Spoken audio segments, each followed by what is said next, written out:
Hi students, welcome at KitKan Digital Learning. I am your English teacher. Today I am presenting you lecture number 11 and our topic is honey. From your book We Learn English Class 3 published by Oxford University Press.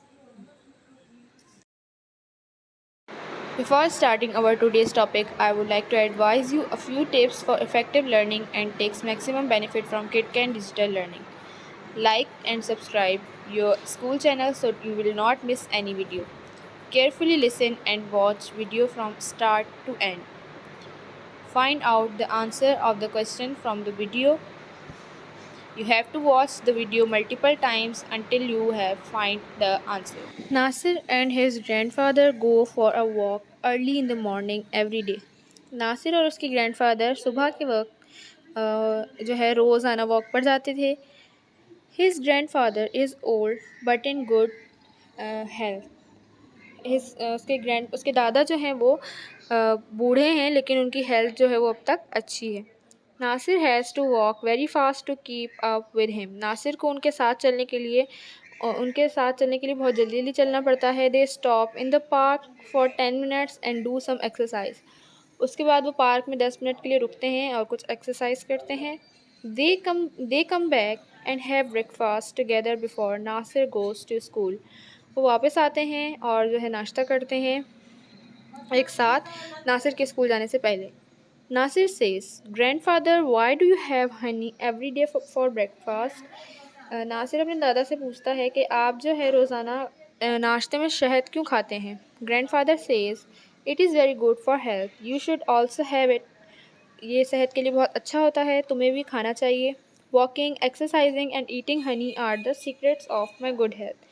चलना, exercise करना और शहद खाना जो है इस बात का मेरी अच्छी सेहत का राज है. Do you know who makes honey. क्या तुम्हें पता है कि शहद कैसे बनता है. Nasir says I know that bees make it but I don't know much about them. मैं ये जानता हूँ कि शहद जो है वो मक्खियाँ बनाती हैं लेकिन मैं इतना ज़्यादा उनके बारे में नहीं जानता. Grandfather says let me tell you you will be very surprised. चलो मैं तुम्हें बताता हूँ, तुम जो है बहुत हैरान होगे सुन के. First let me describe the honey bee.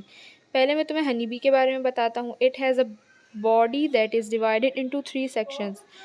Honey bee की बॉडी जो है वो 3 सेक्शंस में डिवाइड होती है. The head, the thorax, chest को कहते हैं, एंड द एब्डोमेन. हनी बीज कैन बी ब्लैक और light brown in colour. Honey बीज का जो कलर है शहद की मक्खियों का वो या तो ब्लैक होती हैं या फिर कलर में लाइट ब्राउन होती हैं. अ बी हैज़ 5 आइज. शहद की मक्खी की 5 आँखें होती हैं. 3 small once on the top of its head. 3 आँखें छोटी होती हैं जो कि उसके सर पे होती हैं. And a large I on each side of its head. और उसकी बड़ी आँखें जो है उसकी दोनों साइड्स पे होती हैं अब उसके सर की. Nasir says how does it fly. Grandfather Nasir पूछता है कि वो उड़ती कैसे हैं. ग्रैंडफादर जो है उसे बताते हैं a bee has 2 thin wings on each side of its thorax. दादा बताते हैं कि मक्खी के जो हैं वो 2 पर होते हैं उसके दोनों साइड पे. A bee can fly sideways forward and backward and can hover in one place. दादा उसे बताते हैं कि मक्खी जो है वो आगे पीछे भी उड़ सकती है, फॉरवर्ड भी उड़ सकती है और साइडवेज भी उड़ सकती है.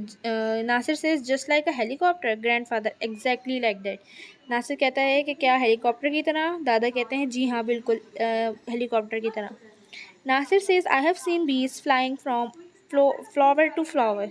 नासिर कहता है कि मैंने देखा है कि मक्खियाँ एक फ्लावर से उड़ के दूसरे फ्लावर पर चली जाती हैं. Grandfather says the bee's body is covered with fine hair.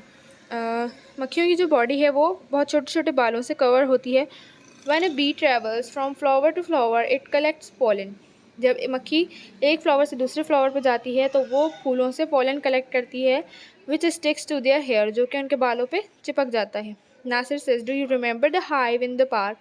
Nasir अपने दादा से कहता है कि क्या आपको वो छत्ता, हाइव कहते हैं छत्ते को, क्या आपको वो छत्ता याद है जो कि पार्क में था. You told me not to go near it. आपने मुझे कहा था कि उसके करीब मत जाओ. Grandfather says, yes, there are worker bees who make the hive and produce honey and wax.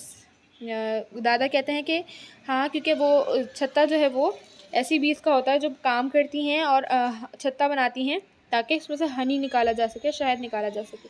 Nasir says why are they called worker bees. Nasir कहता है कि उन्हें वर्कर बीज क्यों कहा जाता है।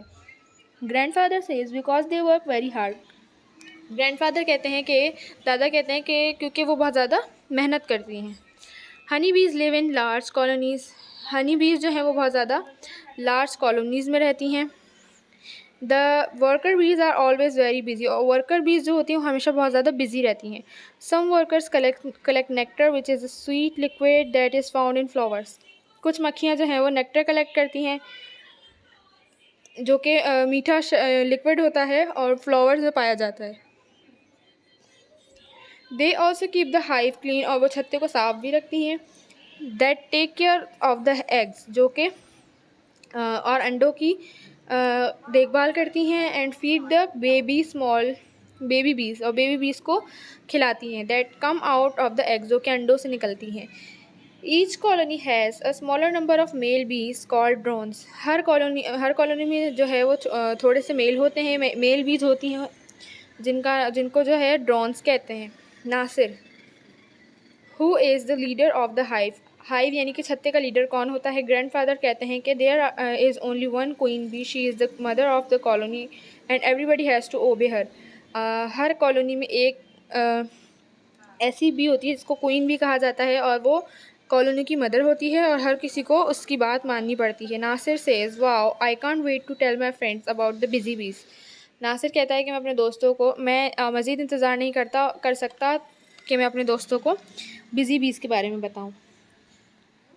Now you have to answer the question and the question is where do bees live?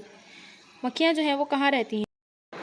Hope you enjoyed and learned basic concept of today's topic. Don't forget to answer the question and write the answer of this question in your summer vacation copy or journal within 24 hours to maintain your summer vacation learning project marks, as total marks of this question will be added in your final term exams based on your reply of all questions.